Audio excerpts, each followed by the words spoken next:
On est en pleine période de carnaval. Le carnaval de Charleroi, c'est le 9 février avec près de 1000 participants. Parmi eux, des personnes qui ont participé à la fabrique de carnaval. C'était lancé par l'Eden. Des gens ont fabriqué des costumes. Ça représente beaucoup de monde. Les explications de Fabrice Laurent, directeur de l'Eden Charleroi. Pour cette grande fabrique du carnaval, on a en permanence une vingtaine de personnes qui mettent la main à la pâte toute la journée. Maintenant, si on additionne tout, la troupe des chassiers, la troupe de danse bouger dans la rue, tendance urbaine, le groupe Extrava Blanc des espaces citoyens, on sera plus de 180 à défiler, 180 personnes qui auront préparé le carnaval depuis plusieurs semaines.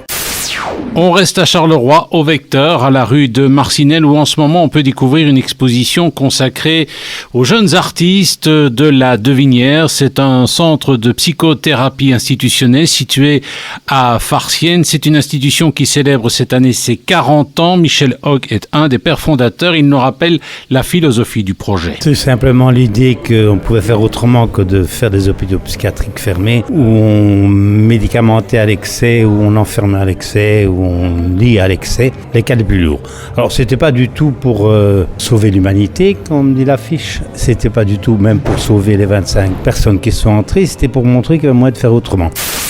On file dans la région du centre, au musée de Marimont, où on commémore avec faste les 150 ans d'existence des relations diplomatiques entre la Belgique et le Japon. En ce moment, il y a une belle exposition consacrée à une collection privée de céramique japonaise. Et autour de cela, des activités sont organisées, notamment des ateliers pour la famille. Les explications d'Aline, une des représentantes du service pédagogique. Eh bien, donc régulièrement, le premier dimanche du mois, le matin, il y a des visites qui sont organisées pour les visiteurs individuels, des visites guidées. Et puis, l'après-midi, il y a des visites et des ateliers, du coup, pour les familles. Et donc, ils viennent aussi voir l'exposition. Et puis, il y a un atelier, notamment avec de l'origami. C'est quoi l'origami exactement ? L'origami, c'est l'art de plier le papier. C'est un art japonais qui s'est bien répandu et qu'on connaît par chez nous maintenant aussi. Certains sont plus faciles que d'autres. Et puis, voilà, le tout est d'essayer. Étape par étape, on y arrive.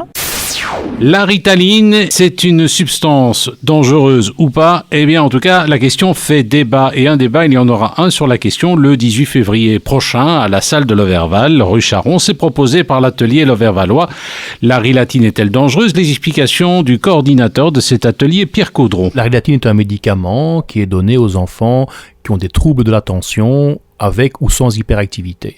C'est un dérivé d'amphétamine, donc c'est quand même un médicament qui est assez dangereux et qui malheureusement est de plus en plus prescrit. Le sujet est bien là, faut-il en prendre ou pas ? Il y aura le docteur Marga Buzatu, qui est neurologue psychiatrique au CHU Marie Curie à Charleroi, et Madame Marie-Françoise de Smecht, qui est psychologue, psychothérapeute. Il y a toujours, en général, pour nos signer débat, un documentaire qui fait une 50aine de minutes, et ici, ce serait un documentaire de la télévision suisse romande. Pour plus d'informations et réservations, 0477 62 37 67, 0477 62 37 67.